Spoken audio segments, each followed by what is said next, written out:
our parking lot is full of festivities. Shannon? So tells me that there are a number of undercover officers here on the scene. Let's see, at the time, I was a Volusia County Beach lifeguard. A big makeover is coming to Everbank Field. An amphitheater is included in the makeover project. So how will it benefit the city and the Jaguars? Also, IKEA is coming to town at a cost. Traffic's already a big problem on I-295. How the city is addressing the problem. But first, a mother makes a life-changing decision but gets news she never expected. Can you imagine grieving for a child that you had to terminate to find out that you're still pregnant with the child? Her call for answers after a failed abortion. From the studios of NBC 12 and ABC 25, this is First Coast News at 11. Good evening. The story we're about to show you will no doubt be controversial. The topic, abortion, and a doctor who has faced discipline in the past. But it's also a story of a mother and her decision to keep the child that she tried to abort. Ken Amaro has been meeting with this woman for the last several months, and tonight walks us through her journey. March 19, 2015. Every day I wake up, crying, sighing. Is the day she decided to go to the All-Women's Health Center of Jacksonville for an abortion. You have to get courage to do that. I say, why bring a life in this world? And honestly, I can't afford it. Katie, as we'll call her, paid $400 for the procedure. I don't know what the abortion doctor did. She dilated my cervix. I know she was up there poking and jabbing. I thought the procedure was over because I was in a lot of pain, 2 weeks later, she discovered she was still pregnant. I just went out of my mind a little bit. I was crying. I was scared. So can you imagine grieving for a child that you had to terminate to find out that you're still pregnant with the child? It's a blow. Katie returned to the center with questions, but she found no answers. They just let me walk out of there, humiliated, angry. She says the center offered to repeat the procedure, no cost. She refused. I'm not going to kill twice. Katie says she tried to talk with Dr. Laura Reinertson, but she couldn't. Well, I feel like her license should be revoked. I tried to talk with her as well, but a woman at the center told me they don't talk to reporters. Who is Dr. Laura Reinertson? We've learned she was disciplined twice. In 2002, state inspectors found deficiencies at her Broward County office that pose, quote, an immediate danger to patients. She was fined $10,000 in order to perform 100 community service hours. In 2012, she was arrested for a DUI. According to State Department of Health documents, she was dressed in scrubs on the way to the hospital to see patients. A breathalyzer test showed her blood alcohol level at .16, 2 times the legal limit. It cost her nearly $6,000 in fines and other costs, and her license was suspended while she attended alcohol abuse treatment. Now we're in 2015 with another issue. Katie has now filed a complaint with state regulators. She wants to know if what she experienced is common, and was told it is not. According to experts, in one series of 12,000 consecutive terminations, there were 3 continuing pregnancies. It is rare. Bring me up to date since we last spoke. I'm still very angry, still angry. As I hold my little angel, I thank God. Katie continued her pregnancy, and in September, she gave birth to a baby boy prematurely. Any complications? They had to put him on a CPAP machine. A potential consequence of failed terminations is injury to the embryo, but her son is doing well. The sac was never touched. Katie says it took courage to tell her story. It was hurtful, very hurtful. She's also hired an attorney to pursue a complaint against the All-Women's Center and Dr. Reinertson. Dad and I'm not going to stop. I want justice for my pain. But even with the joy of her son, she says it is the kind of pain that takes time to heal. Just keep us in, me and my family, in your prayers. We've reached out to the doctor and the clinic 4 times for comment and have yet to receive a response. We also checked the history of the clinic and found inspectors paid them a visit this year and found no deficiencies. But in February 2014, it was cited for not having adequate staffing that was later corrected. Here's the takeaway. Whenever you're preparing for a medical procedure, you should check the healthcare provider's history first. Their license and history is available at the Florida Department of Public Health. Ken Amaro, First Coast News, NBC 12, ABC 25. New tonight, a pedestrian is killed in a crash in the Regency area of Jacksonville. The man was crossing Monument Road in a dark area when he was hit by a pickup truck. This happened around 7:30 tonight. Police tell us that the victim had a walker. He was taken to UF Health where he was pronounced dead. The driver, we're told, likely will not face any charges. Well, this year it's home to 1,600 high school students on Jacksonville's west side, but in a few years, Ed White High School could see a lot more students. That's because Duval County Public Schools Superintendent wants to make it a 6th through 12th grade military school. And it wouldn't just affect Ed White. Stephen Dial was the only reporter at a meeting tonight to discuss this plan, and Stephen joins us live with why some parents are pretty upset. Parents say they felt blindsided, and everyone I spoke to said that they do not agree with the plan to add more students to Ed White High School. A lot of the people in the crowd at the meeting, a lot of the parents at the school say that the district should focus on building new schools rather than just putting a Band-Aid on the problem. We will increase with deans of discipline. We will increase with assistant principals. Ed White High School has had its share of problems over the years. It's a very rough school. I'd like to see the school do better. I'd like to send my kids there, but it needs some help. But parents like Jim Smolinski says a plan to make it a military school and adding 6th through 8th graders could potentially create more issues. His child goes to Stillwell Middle School. It just became a military school 2 years ago. Go ahead and start right now with 9th through 12th, all right, and get that online first. Don't mend it all together and expect it to work. District officials say Ed White would still have the same programs it currently has if the proposal passes. The only thing that would change is the school would add a leadership area to its curriculum, which will help build students' character and discipline. For current students, officials say they would be grandfathered in, but new students would need to apply. Nasha Rodriguez is a senior at Ed White. How can you change a school that is so small and we're already crowded, and bringing 6th through 8th grade kids and they're so little? Rodriguez came to the meeting to give her classmates a voice. She says putting 11 and 12-year-olds in the same building with 17 and 18-year-olds isn't safe. Rodriguez also thinks students will leave if Ed White becomes a military school. I feel like if you want to attend or your parents want you to attend a military school, they would send you to an actual military school. Under the proposed change, Stillwell Middle School would become a performing arts magnet school. We reached out to Superintendent Nikolai Vitti for a comment. We are still awaiting his response. If the plan passes, the middle school that we refer to, according to district officials, they tell me they would get a $3 million grant to help with that transition. We're live at the Duval County Public School District office. Stephen Dial, First Coast News, NBC 12, ABC 25. Thank you for that, Stephen. America's favorite Swedish import is coming to Jacksonville soon. Last month, the city announced plans to bring IKEA here. But the big problem you may run into once it's built is all this. IKEA is going to be built at 295 and Gate Parkway, and traffic could become quite a big problem. Let's take a look at an aerial view of that spot right now where the IKEA is going in. And we got the numbers from FDOT, and on any given day, about 103,000 vehicles travel in the 4 lanes of 295 between Gate and Bay Meadows. Now compare that to this 8-lane road in Orange Park. This is 295 near Blanding. It sees about 73,000 vehicles during that same time. Well, tonight, more than 100 people drove to a city meeting to talk about the IKEA plans and how it will affect the roads. And as you can imagine, a lot of people were all kinds of fired up about the prospect of bringing even more cars to that area. And when you try to get on Gate Parkway and the people from 295 coming down there, that's like the demolition derby. This is going to be a very interesting kind of bumper car thing. And the store itself is going to be 294,000 square feet, about 25 acres of land, roughly the size of Sweden, I think. The city says it will employ 250 people, and if it goes according to plan, it will be open in the fall of 2017. And we sure would like to hear from you about this. Do the pros of IKEA outweigh the cons of the 295 traffic? Sound off on our First Coast News Facebook page.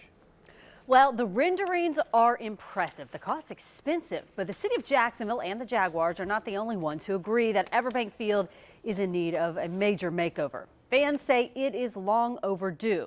But are taxpayers willing to foot half of the proposed $90 million cost to make the renovations and the additions? Hani Rodriguez hit the streets to find out. If you've ever been to a Jacks game, then you're probably familiar with the view behind me. But Everbank Field could be getting a makeover. If these renderings come to fruition, this would be the new look. Born and bred here in Jacksonville, Florida my whole life. I think this is what this downtown needs to bring something to the city, like something downtown. I think this would be the perfect thing to kickstart that. Corey Guy says he's been a season ticket holder for the past 20 years. But he wouldn't mind looking at this instead. That approval coming even as taxpayers would have to pay for half of the project. The $90 million proposal would bring upgrades to Everbank Field. It would also help fund the creation of a new amphitheater and practice field. And even for newcomers like Debbie Golding, it's hard to turn away from a view like this. It would be a great addition to the city here. I think the stadium is phenomenal, and for us to have something like that in Jacksonville, in the up-and-coming city that is, I think it's just going to be a total asset to the city. The amphitheater would be awesome. Concerts, fun, festivities. Just look at this view of what Everbank Field would look like in the future. You can see how the new amphitheater would play into the new scene. For now, though, it's just a field and a parking lot. Reporting in Jacksonville, Hani Rodriguez, First Coast News, NBC 12, ABC 25. Honey, thank you. We also heard from the Jags owner, Shad Khan, about the new plan today. He says that the city has to explore all options to grow stronger. And this plan, along with the recent agreement to keep playing Jags games in London, will help Jacksonville do that. And we have new developments about a story we brought you at 7. A Florida Amber Alert is canceled. The child was found safe. 2-year-old Braxton Lindsay went missing in the city of Sopchoppy, that's near Tallahassee. He was found in Wakulla County tonight. He's okay. FDLE says the man who took him there on the right-hand side of your screen, Ricky Lindsay, is still on the run at this hour. 65,000 guests for a major birthday party. So how much money did St. Augustine make during its 450th batch? The amount? They shot. All right, now this is what you've been waiting for here. Last night we told you about all the legendary musicians who have come from Jacksonville. Man, did we hear from you about who we missed? We'll take that up in just a minute. Well, with that enormous week-long celebration and all the tens of thousands of guests, you'd sure think the city of St. Augustine would have brought in a heck of a lot of money for its 450th birthday party, right? Well, revenue reports say the city earned nothing. The city made $3.8 million on the celebration since 2008, but it spent that exact same amount, bringing revenue to zero. No money lost, no money gained. This year, the city made $459,000 on the 450th celebration, according to documents, but it spent $763,000. The city used money from the general and visitor information funds to balance the numbers. Bringing life-saving research and care to Jacksonville. Tonight, a biotech firm is celebrating its move here. Tapimmune has been working with the Mayo Clinic to create a breast cancer vaccine and recently moved here from Seattle. Mayo received a $13 million grant to begin clinical trials on the vaccine for patients with triple-negative breast cancer. And survivors are excited to see what comes next. I want to survive. I want to see my child graduate from high school and go to college and get married, and I want my young child to be able to I want to be a part of that. And so the idea that there's a simple vaccine that will let me do that, which is definitely better than chemotherapy. After surviving 20 rounds of chemo, anything's better than that. So a simple vaccine absolutely. Why wouldn't I sign up for that trial? Wow. Well, 280 patients will take part in the vaccine clinical trials. Okay, a follow-up to our story last night on all the great musicians and bands from Jacksonville. And if you didn't see the story, it was meant to be a fairly complete list of all the biggest acts from Jacksonville. And first, I want to say thanks to all of you who called after it aired to tell us who I left out of the report. And that thanks is from me, not from Andrew, who took all of those telephone calls. And of all the calls and the tweets and the Facebook messages and emails, the most common names you said we left off were Hoyt Axton, Tim McGraw, Slim Whitman, and the Allman Brothers. Now, I didn't overlook them. They were intentionally left out. Now, here's why. Hoyt Axton, though he attended Lee High School when his Navy dad was stationed here, he's from Oklahoma. Tim McGraw's mom is from Jacksonville. His dad, Tug, played for the Suns, but Tim really only called Jax home when he briefly went to community college, then FCCJ. Well, the late Slim Whitman is from Tampa. He lived in Jacksonville a while, and Middleburg was his longtime home, but I wouldn't call him really a Jacksonville man. And lastly, the Allman Brothers. of course, one of the most influential bands ever, and I really went back and forth on including them. And the reason I did not is because they formed the band in Jacksonville in 1969, but then just weeks later they all moved to Macon. And any fan knows that the Allman Brothers and Macon go together like the Allman Brothers in Macon. The so-called big house where they lived and played in Macon is even an Allman Brothers museum now. So I would have felt guilty claiming them for Jacksonville. So that's my explanation for not including those artists.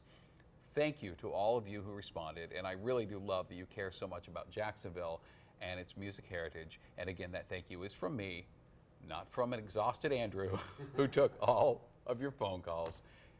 I don't think I've ever seen that many phone calls come in such a short amount of time. We walked off the set last night. Andrew said, "Oh my gosh, what did you do? The phones are lighting up." And we got lots of emails. Thanks. And, yeah, and a lot of input. They were all terrific. But again, it was from Jax, and it was a lot of fun to put together. And I happen to know how much this man loves music. How hard did we have to bend your arms to do another story on music? Yeah, nothing at all. Yeah. I'm looking for a reason and to if you missed this first story, it's posted on firstcoastnews.com. It's well worth your time, taking the time to watch it. Take a look. It is good stuff. Well, the song remains the same. That is, the warm sun Zeppelin's continues to not shine. from here. I checked. That's a very good point. Let's take a look, and we'll go fishing. Fishing, yeah, I'm being told because of the near tropical type weather, the sea trout fishing is, well, it's just plain hot.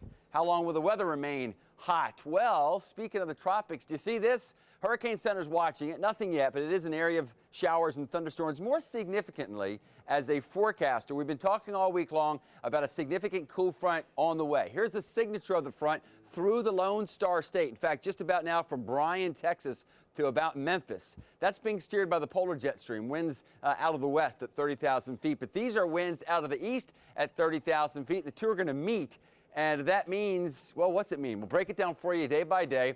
Here we go. Computer models show a lot of moisture coming at us from the Caribbean, another tropical system, by the way, going to be east of the Bahamas next couple of days. The Hurricane Center watching that as well. And then here comes the front. It looks like the two will kind of create a hybrid system. Nothing named for us to worry about, I don't think, but it will cause the front to slow down as it approaches the first coast. Bottom line, what that means is this for the next couple of days. Downtown and anybody else along the river tomorrow morning, going to be a few clouds, but overall sun, 74 to 86 degrees. Arlington, especially around Craig Field, a little more fog, then highs of 83 degrees. Orange Park, down toward Middleburg, 87 to near 90 degrees. Down toward St. Augustine, a nice breeze off the ocean, and maybe a chance to catch some sea trout if you head offshore from there. Probably the greatest risk of dense fog, again, will be from the west side of Duval all the way out toward Live Oak and Lake City. North side, these are official temperatures because this is near the airport, 67 with some fog, but I don't think enough for delays at the airport. Highs of 86 degrees, risk of widespread dense fog for those of you over southeastern Georgia. Okay, so maybe you're going to try to check out that hot sea trout fishing tomorrow. Winds out of the east at about 5 to 15. So what about when we put it all together for the next 7 days? Here's how it's going to look on the first coast. And because of the tropical weather pushing against the front, I don't think the front's going to arrive with the cooler air until Sunday. So our wetter day, probably Sunday on in toward Monday. Notice the afternoon highs drop somewhat. But as far as chilly morning temperatures, I don't see them for at least the next 7 days. Thank you, Tim. You too. Match. Coordinated tonight. Got the purple vibe going. That's right. You look great, Heather. High school football on a Thursday. We are. Prep football taking over on Thursday night. University Christian in action against Duval Charter. Plus, NFL Films production crew visited the graveyard today. Stick with us for an exclusive sneak peek of a secret project next in sports.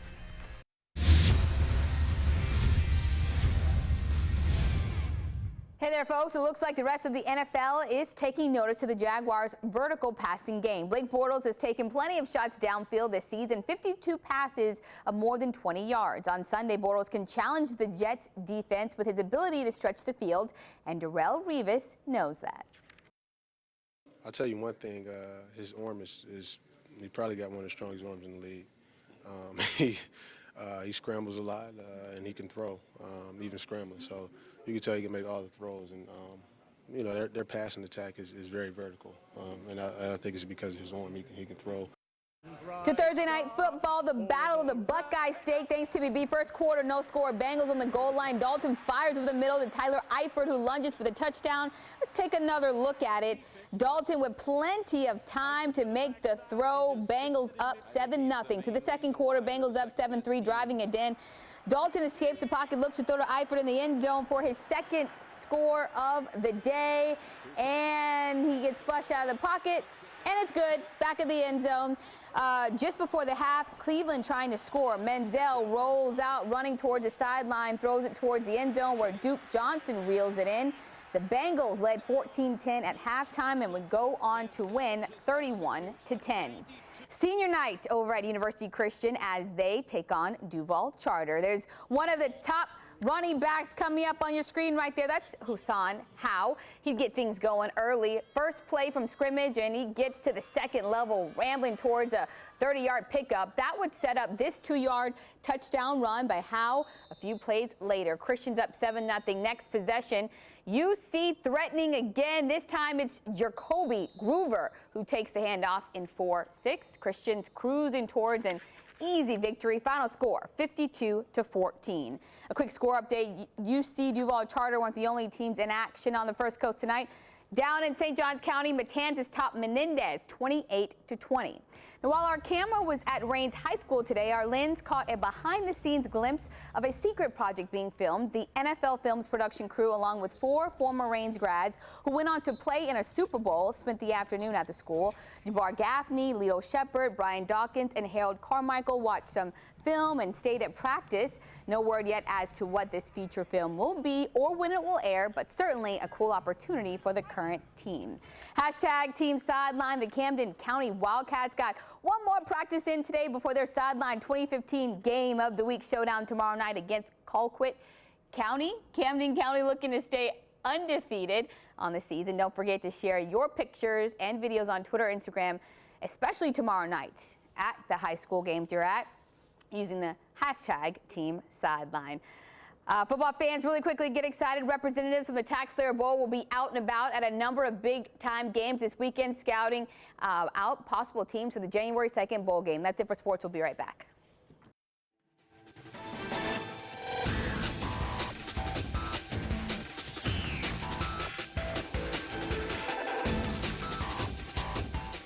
Well, as part of TGIT on ABC 25, we've been asking you to solve a First Coast News mystery today. And now, are you ready? It's time for the big reveal. Okay, so which one of our team members once caught the attention of the Russian military? Wow. What?